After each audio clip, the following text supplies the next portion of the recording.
What you're about to experience is one man's quest to see beyond the tumultuous period we're in and to envision what lies just beyond our grasp, yet well within our reach. Welcome to Larry Rifkin's America Trends, where the future has arrived, and it's just in time.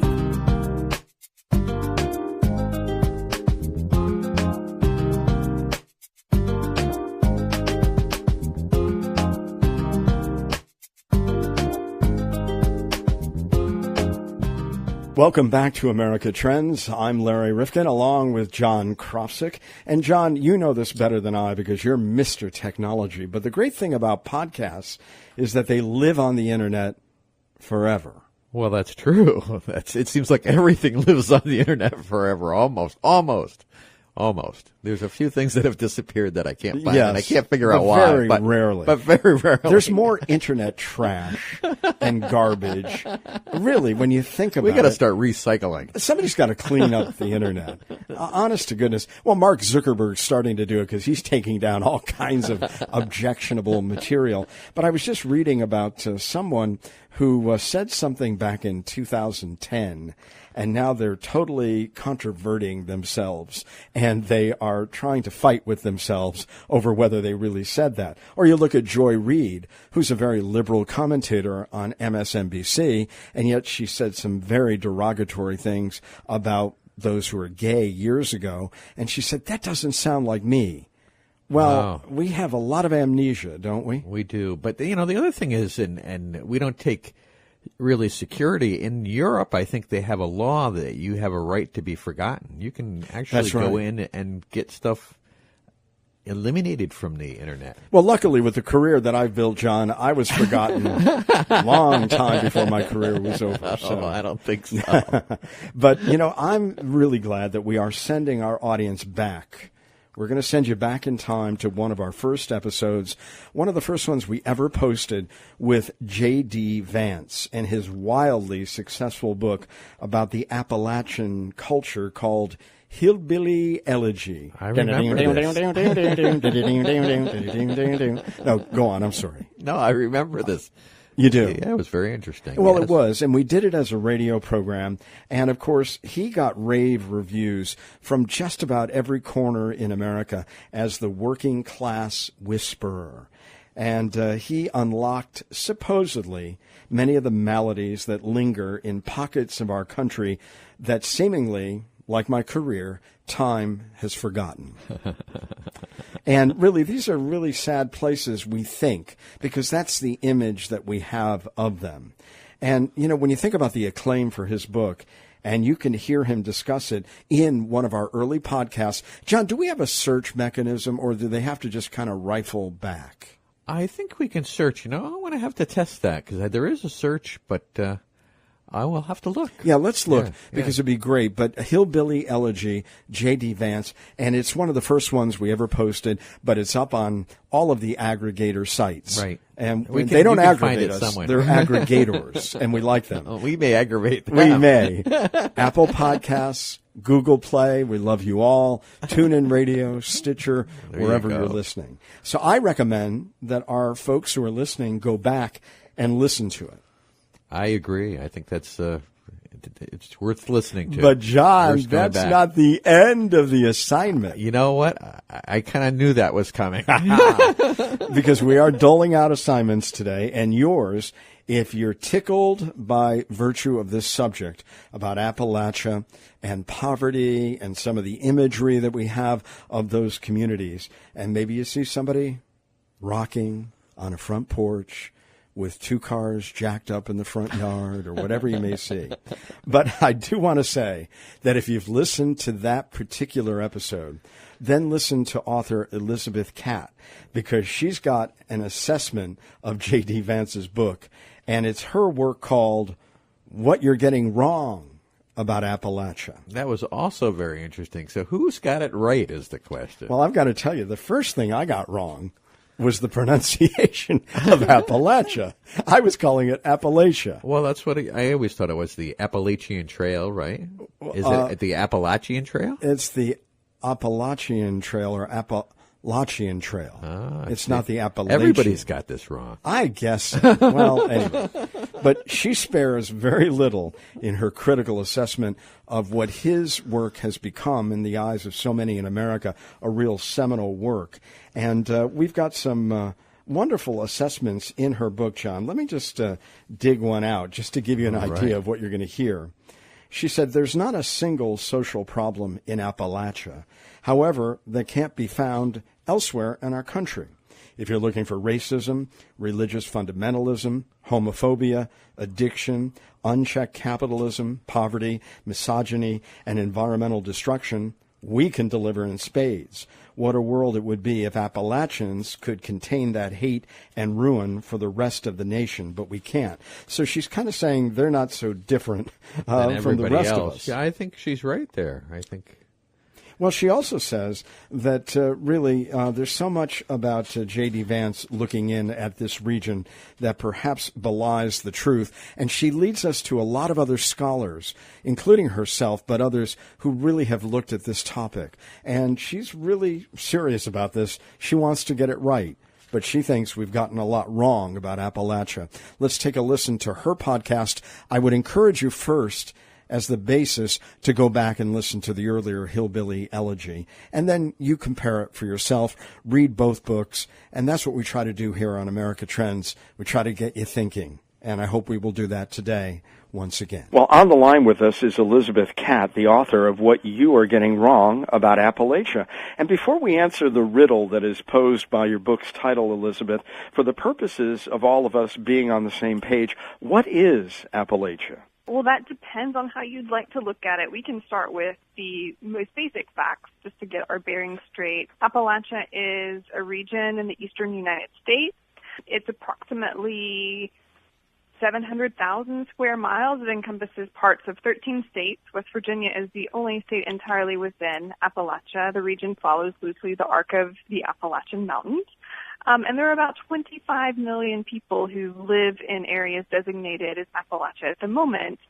Appalachia came into existence as a political entity in 1965 with the creation of the Appalachian Regional Commission, which still exists today. And there are some, tensions between historical and contemporary Appalachia, but this provides us with sort of the most consistent scope of the region. Now, many of us, I'm here in Connecticut, we call it Appalachia, but you're saying Appalachia. I mean, it makes certain that we get that right. So I'm going to yield to you on this. It's both pronunciations are completely legitimate.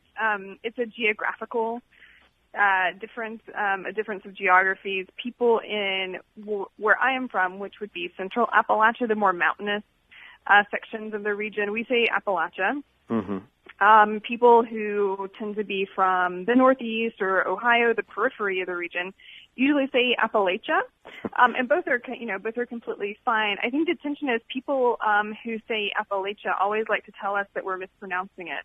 Okay. So we can you don't know where you are. We do from afar. Well, let me ask you about Hillbilly Elegy, because that's the elephant in the room. And you spend a lot of time in your book debunking much of what J.D. Vance's writings on the subject have led us all to believe. And he's gotten a lot of attention, a lot of acclaim, and, of course, you have some concerns about the way he typifies Appalachia.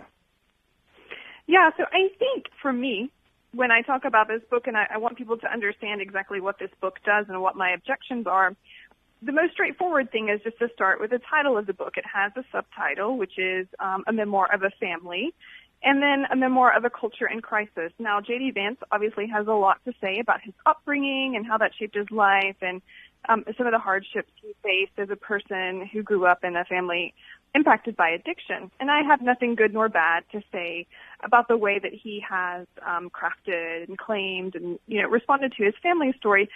But I fundamentally do not believe that there is such a thing called a memoir of a culture. This is sort of his combination of participant observation, amateur sociology, ethnography, kind of all packaged in what is presented as wisdom that's been distilled from his, hardscrabble upbringing. I think it's a little bit more politically explicit than that. It's a narrative that is tapped into a resurgence of favoritism for cultures of poverty explanation to explain what is going wrong in our society, particularly in the context of poverty and addiction.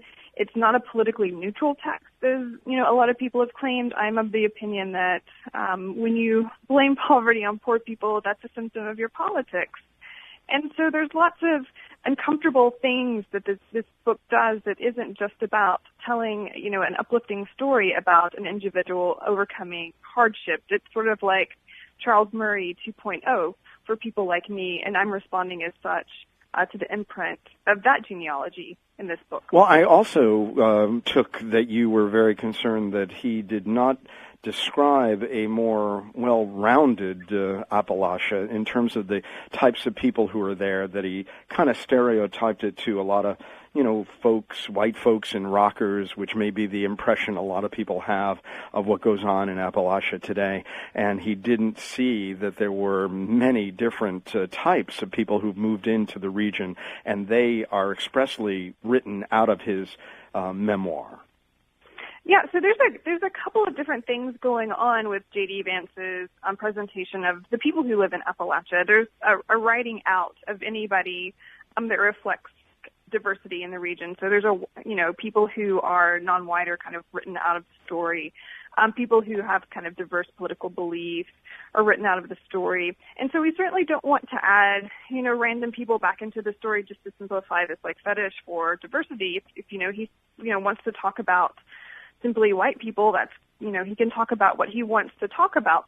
But it's also interesting to me why he does that. And I think one of the reasons is he really wants to kind of sell a brand of politics where lots of things can be explained by looking at class and not race, where race is kind of immaterial to discussions about where we need to go as a country. And he says this quite explicitly in his introduction. This is a book I hope readers will appreciate how we can set aside the racial prism. And he says, variations on that throughout the text. White privilege isn't working for us as a discussion point to kind of track inequality. We need to talk about poverty just as poverty. And so that's very alarming to me as a historian and a person who lives in a region that's often, cast as all white, no matter what our demographic realities are. So I think he's kind of tapping into, a presumption that's easy to make, but not easy to talk about the realities of. Well, is this portrayal of poor white folks in a way meant as a smokescreen for conservatives, as you see it, who recognize, say, black suppression in our country, but still want to blame the victims? Is that what's going on here in your view? In my view, it's very close to that. I think the point that I would say is that the text of Hillbilly Elegy, the points made from Hillbilly Elegy, has the power to potentially vindicate a lot of conservative thought for being racist in its origin and application of the belief expressed. And I think, to understand this and to see proof of this at work, you can go to publications, conservative publications such as the American Conservative or National Review, that really helped generate and shape the first wave of publicity for Hillbilly Elegy. And in fact, J.D. Vance was a freelance contributor for the National Review. And so you can see them congratulating J.D. Vance for, doing things in their words, proving that the white underclass had followed African Americans and Native Americans into crippling self-belief. This is the way that they have, hit upon what the framework and potential of this book is. So they seem very excited to have a new, almost colorblind way to talk about poverty that would at the same time vindicate them from some of the kind of brutality and harshness of the culture of poverty arguments that they had deployed in the past. Now, when we look at McDowell County in West Virginia, that is depicted as ground zero for Trump country. Has this issue begun really to resonate and people talking about, a lot of folks who are still very poor among us in the sense of being other as a result of the last election? Is that a precipitant to a lot of the conversation that we're having in addition to J.D. Vance's book? So the point of interest in discussions about McDowell County and places like McDowell County that I thought, didn't get introduced during the 2016 presidential election commentary is the correlation between voting behavior and poverty. So what we know to be true, and this has been true for a long time, that the closer you are to poverty, the less likely you are to vote either by choice or circumstance or even design. So when journalists and when political commentators started eyeing places like McDowell County, West Virginia, as a driver of national politics, this is when my alarm bells, start ringing, because poor people simply do not have that kind of agency or have never been able to kind of channel that kind of agency to make or shape national politics. And so this is going to be a big deal, and it's a big deal for people like me who also do political organizing, because in my world, I have to understand whether somebody is a Trump supporter, whether somebody is, Clinton or Bernie, or whether somebody is just not, interested in civic engagement at all. And so I have to understand the reality of their politics and not just, these kind of like easy to manipulate voting statistics. And I think we're seeing some of the comeuppance for deploying those narratives quite flatly in the West Virginia teachers' strike, which has completely flipped the narrative. Yeah, I wanted to ask you about that, because we saw people really saying education is important, our future is important, and we are not going to be relegated to the scrap heap of history by virtue of a disinvestment or underinvestment in this. So put that in context for us. So the teacher strike in West Virginia was, of course, over a lot of staleness happening in the West Virginia public budget. So teachers' wages had not been raised in almost a decade. They had a broken insurance pool. There was a broad devaluing of teacher credentials. There's problems with the way that teachers wanted to be tracked by their insurance. It was suggested that teachers be tracked by their insurance company. So all these come to a head, but we have a much broader story, which is, I think, what you're getting at, in that there's a lot of tensions in Appalachia simmering and have been simmering for a really long time over this idea about a common good and who in Appalachia is still invested in the common good. Teachers are obviously so emblematic of that because they do so many social functions, from social worker to educator to therapist. But the reality is politicians and their corporate allies have pulled away from that, and they're sticking to a, formula that says if we indulge, corporations, especially in Appalachia's energy companies, first coal and then natural gas, if we indulge, these corporations, they're going to bring investment to the region, and the ship will right itself on the wave. And everything in the history of Appalachia wants to resist that kind of optimism, and indeed it does. So when the teachers went on strike, a lot of them were saying that this was, a battle for West Virginia that started 100 years ago, and they were referring explicitly to the mine wars, the struggles over labor in the face of enormously powerful corporations. When we do look at your book, you say that the Appalachian history to push back against monolithic representations of the region. For how long have we held these stereotypes, and what's the greatest disservice to the area by maintaining this, or actually having this become part of the national dialogue, both because of the 2016 election and J.D. Vance's book? What's the greatest disservice? So these stereotypes stretch back hundreds of years.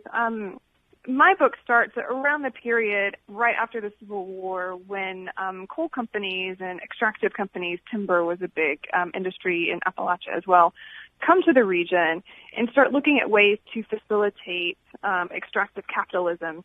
And one of the ways that they facilitated that was simply by pretending that the development that they would bring to the region, such as wage-based capitalism, would benefit the people who were living here, that they would be doomed otherwise unless the spirit of modern industry came and brought these people, forward into the 20th and 21st century. So a lot of the conversation and a lot of the stereotypes and a lot of the myths about Appalachia are directly connected to a desire by powerful to sever poor people from the richness of the land that they were living on. It had a very grim and explicit purpose. So this is one reason, this is a huge reason why people in, Appalachia object to the deployment of these myths, because they have such a dark purpose. I think one of the biggest disservices is that it is easy for somebody to look at Appalachia, such as J.D. Vance, and make the case that poverty is innate, that poverty is just something that happens to certain people. Okay, usually we're talking, when people deploy that, they're talking about, African Americans or Hispanic individuals. Sometimes it's very poor white people who live in the mountains, such as, Appalachia.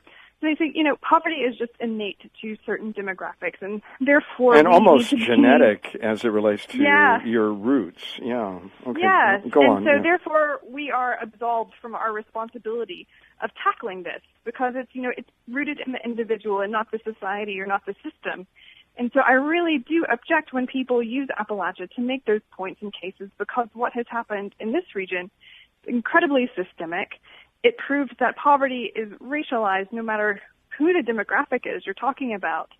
And it also proves that, it gives you a laboratory to look at and say, well, we've tried this and we've tried that and we've tried this other thing, and none of those things have worked, so we need to have bolder or different solutions to the way that we have tried to mitigate poverty in this country. I go again to your book. Many Appalachians are poor, but their poverty has a deep and coherent history rooted in economic exploitation. The coal industry is no longer a significant employment sector in Appalachia, but the dominance of coal's extractive logic has permanently ruined people and land in ways which we must still contend with. So tell us there, we've got Donald Trump telling us that the resurgence of clean coal is going to be the rebound that the area needs. How wrong does he have that? Oh, he has it incredibly wrong. There's no such thing as clean coal, and there's also no such thing as a comeback for coal. Most people in the region do recognize that coal is an industry on life support. But they also know that markets can be manipulated, especially by powerful people, and who is more powerful than the President of the United States. So they do believe, and I don't think they're incorrect to believe this, that Trump does have some power to manipulate industry in a market that our fates are connected to. Within that, I think one of the main things with these stories about the tensions between the realities and the kind of wishful thinking about coal, what those miss is that we do have coal 2.0 lined up in Appalachia, and that's the natural gas industry, particularly in West Virginia and Ohio and Pennsylvania through fracking. And so when we talk about powerful people in the energy market, they're not going to go away just because coal packs it in. Lots of them own energy companies that deal in natural gas. They own stock. They've bought politicians who are just as interested in natural gas as coal. So a lot of the problems that we associate with coal are not going to go away. So they're transferable and extractive as well. Yeah, natural gas and the like. Yeah, and most people, we kind of had a collective freak out a couple months ago when Donald Trump signed a memorandum of understanding with the Chinese Energy Investment Group for, billions and billions of dollars to develop fracking and natural gas products in West Virginia. So there's plans, my point is there's plans in place already on the ground. There's think tanks, created. There's memorandums in place that are set to transform West Virginia and Appalachia into something that you might associate with the Gulf Coast of Texas in terms of, pipelines and natural gas hub. And what will that do for the people of the region? Not much. This is my belief that,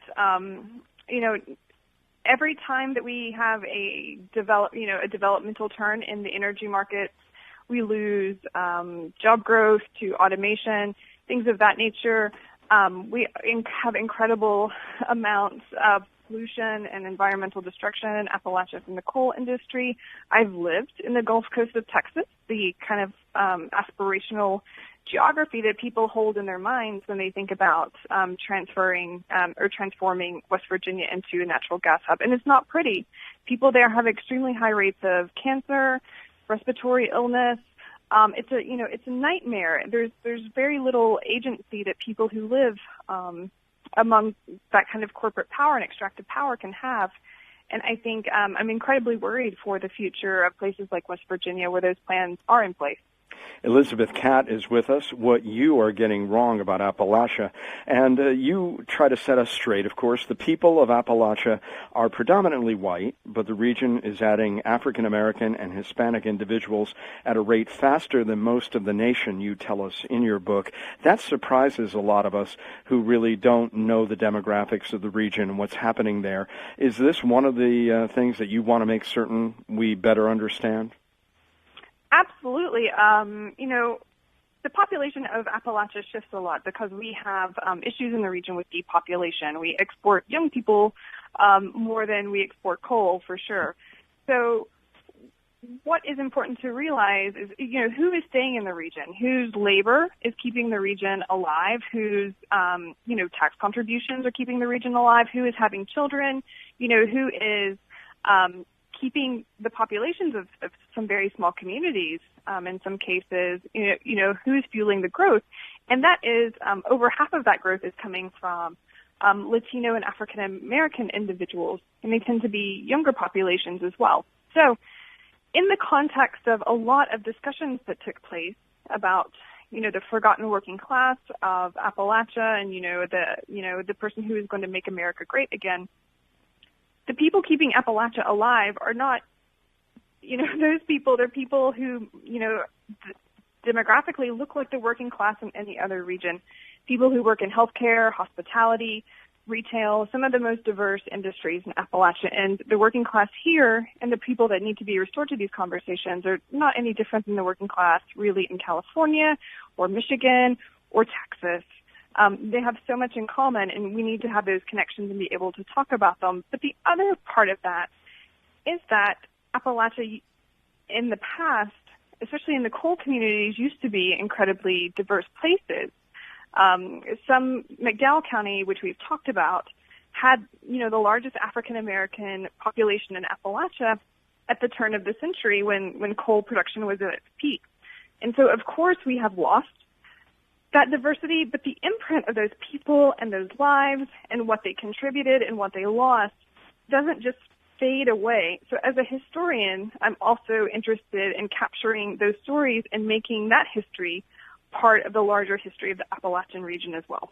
Many of us, of course, outside of the region, and I'd imagine people far away in California, New Mexico, if you ask them about Appalachia, their sense of what it is would be based on a lot of stereotypes. What frustrates you most when you're trying to tell the story of the modern-day Appalachia?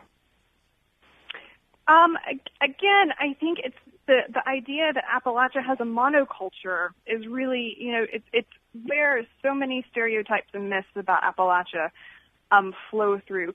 We kind of have dilemmas in the region about, how much labor and emotion should be invested in refuting stereotypes and how much investment we should make in just kind of doing work and, doing work for the love of what we do in our creative projects and kind of trying to dismiss or find a way beyond stereotypes. And that's a kind of a deep conversation to make. And I'm sure lots of people and, with backgrounds that have or are marginalized have those same dilemmas.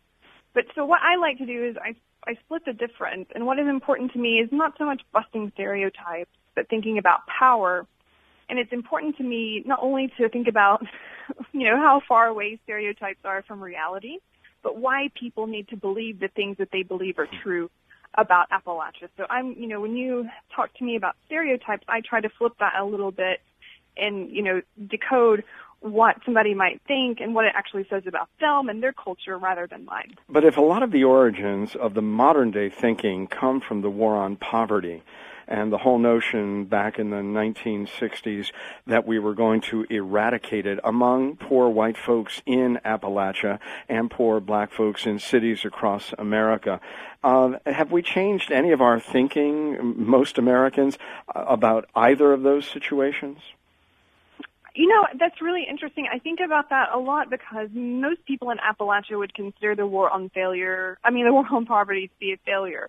And it's a complicated moment in time, but when I pull back and think about it, the dominant kind of pivot point that a lot of the failures seem to generate from is the idea that there is an easy pipeline between poverty and the middle class. So assimilation was really kind of the defining strategy for the war on poverty. So we would get, poor people in the mountains, better education. The same thing for the African American populations the war on poverty was trying to address in other areas. And so there was a kind of there's a sense of optimism to it that I think that we've lost. It was great, but generally the idea was that we'll make a pipeline between poverty and the middle class. And I don't think that those strategies have really gone away in terms of how people think about the best way to combat poverty. Again, the imprints of that are all over books like Hillbilly Elegy that people loved, and of course it's now a common reading selection for book programs at universities all across the country. And Ron Howard is making it into a film, which will popularize it more.